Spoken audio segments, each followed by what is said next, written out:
Surviving drawdown is a very important skill every trader out there needs to develop over time. Drawdowns are those periods of time when you have consecutive losses in a row. You find yourself around periods of time when your strategy might not be producing, those effective results. These are moments when you doubt yourself as a trader. Your psychology becomes shaky and you start doubting your setup. You see your setup play out right in front of your eyes and you're not inside of that setup because you are unable to execute those trade positions due to drawdowns that you've accumulated over time. In today's video, this is the third episode in the Founder Trader series. We're going to be going into details of things you should do and actionable points that will help you to consistently trade your way out of drawdowns and save your account from being blown or losing your funded account or around your evaluation process. If you're new to the YouTube channel, make sure you subscribe, turn your notifications so that you'll be notified when we drop new videos like this, and let's get down to the video. Drawdowns are generally inevitable in the trading space. As a trader, on your way to becoming a consistently profitable trader, you're going to experience periods of drawdowns, and these periods are defining moments that will make or break you as a trader as you hone your skill towards becoming a consistently profitable trader. And in today's video, I'm going to be sharing actionable points and helpful tips that I've used that help me to be able to consistently trade my way out of drawdown, either managing a prop account or trading your own personal capital. Drawdowns are inevitable and they are bound to happen regardless of the trading strategy you use. You're going to experience periods of drawdown, and these periods of drawdown are usually the defining moments that will make or break you as a trader, and you want to build that skill that will help you to consistently trade your way out of drawdown, because as a trader there are times when your strategy are ineffective in the market where you experience those down times. Now, building your skill of being able to trade your way out of drawdown has to do with two major components that we're going to take a look at, which we're going to start off with your trading setup and your position sizing. Now, firstly, your trading setup has about 3 tiers. Now, these tiers are basically your high probability setup, your average setup, and your low probability setup. Now, with a clear-cut definition between each type of setup, you should be able to know when you are taking low probability setup, when you are taking average setups, and you will need to avoid these two categories of setups when you're in a drawdown. You want to stick to those trading setups that you are very familiar with and setups that you've traded very well in the past and you've seen the success or the win rate of these setups are very high. They are like 8 out of 10. These are the kind of setups you want to stick to. That's what you want to trade when you're in a drawdown. Now, the other component you want to take a look at is your position sizing. Now, your position sizing has to be handled wisely when you're in a drawdown.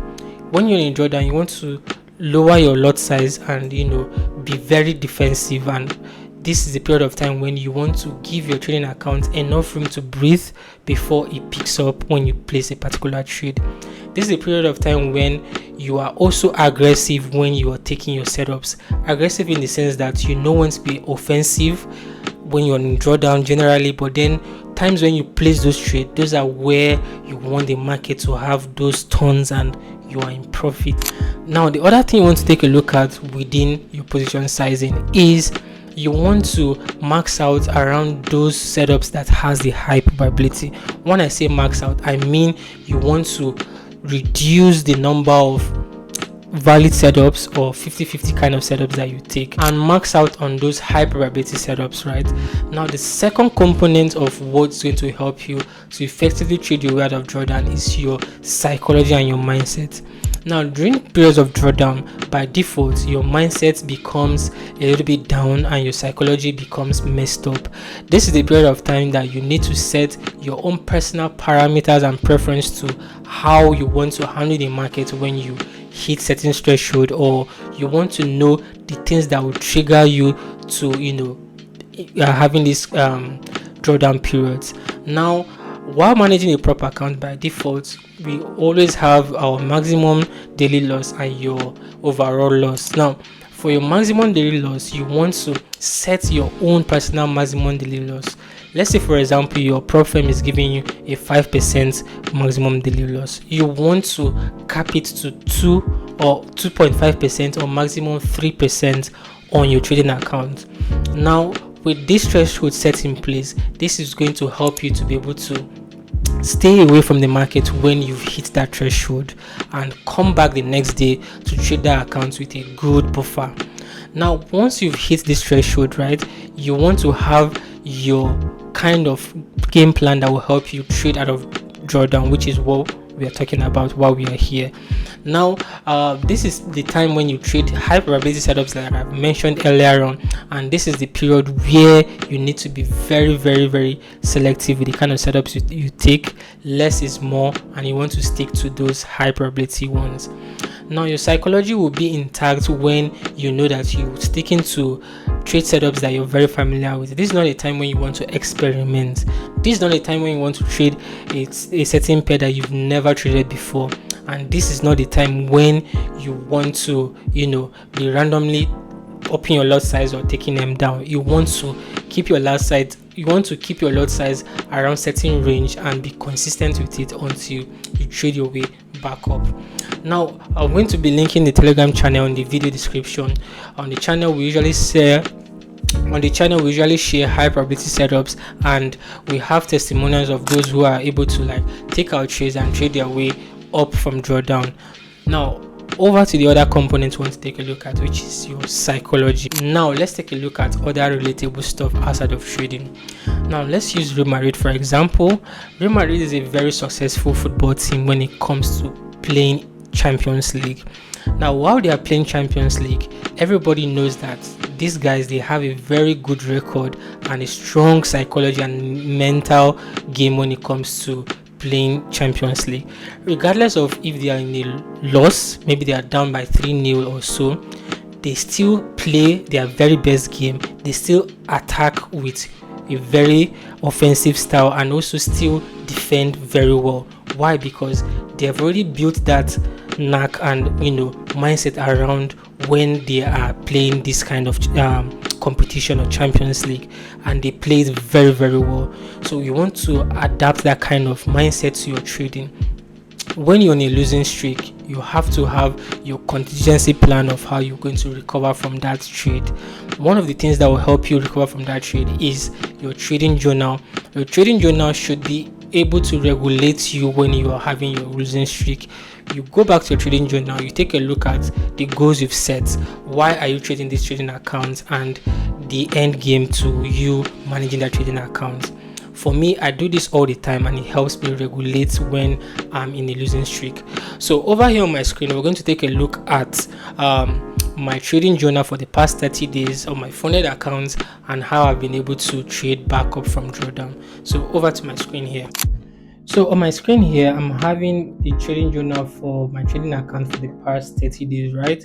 I went to drawdown right after I requested for profits on my funded account, and it becomes crazy because most times I notice for myself when I have a good winning streak, I tend to take a trade that will trigger me into the losing streak. And I found out that once I've had a very good winning streak or a wild run on the green side, I have to tune down, leave the market to let off some steam, refresh, and come back to the trading space, which is something that have worked for me over time. Now, if we look at the account metrics just right below here, one major thing you want to take a look at is, like I said earlier on, this was when the account was reset back to 100k after I requested for profit, and I started taking trades that took me to drawdown. So the first thing I did was I noticed that okay, I've had a very good winning streak, I've requested for profit, and I was now taking trades that are having high risk, and this high risk trade took me into my first trade that triggered the drawdown period. Now, during this period of time, I noticed that okay, I'm no longer trading those quality trade setups that I used to. I'm having this, quote unquote, this invincible mentality that okay, I'm now in that phase where I'm taking any trade and turn out to be a winner. You want to be very careful with, what are those things that you do that could trigger into drawdown. Now, for me personally, I set about a 4% drawdown as my maximum threshold. If I should go below 4%, it's going to require me to recover. It's going to take me about twice the energy that I will use to trade an account from drawdown to break even. It's going to be more difficult, and I might take so much time to recover that account. So if you look at the screen closely here, I hit that threshold. I hit that threshold. So if you look at the screen here, I hit that threshold where I went into a 4% drawdown on this account. This is a 100k funded account. What I did was I started taking trades with high quality setup but then lower volume, and I was able to trade these accounts back up to about 2% up from the drawdown. And I took out some time. I had to go into a bit of a consolidation period. Why? Because I was more keen to taking quality trades here and not take average trade setups or trade setups that doesn't even align with my plan. Now this other trade I took there afterwards now pushed me back to break even. And if you look at this now, the trading account is well back into my break even and having some profit. So this is the current equity on the account, but I'm having 500 on top of the trading account after break even. Now the other thing I want to note here is once you've achieved your break even phase, what you want to do is you want to withdraw from the market and cool off for some time. Now cooling off from the market will help you to regulate yourself as a trader, do other things outside of trading, go see a movie, play video games if you're into video games, or watch any kind of content that is entertaining to you to let steam off after recovering this account. To sum up the components which will help you recover your trading account from drawdowns, we talked about your trading setup, we talked about your position sizing, we talked about your mindset and psychology. And lastly, we also talked about cooling off from the market and withdrawing from the market as a whole from time to time to be able to regulate and come back to the market and trade very, very well as you should. Now, like we said earlier, drawdowns are bound to happen. Sometimes it's not your strategy, it's not about strategy. Every strategy has its downtime, and you should be able to read in between the lines when your strategy is not effective and stay off the market generally. So I hope this video is helpful to you guys. If you find this video educational and you've learned one or two things, do want to drop a comment in the comment section. Make sure you like our video so that the algorithm will be able to push the video out and the video will go viral and do well. And lastly, share to your friends, and until next time, we'll see you on the next episode. It's simple.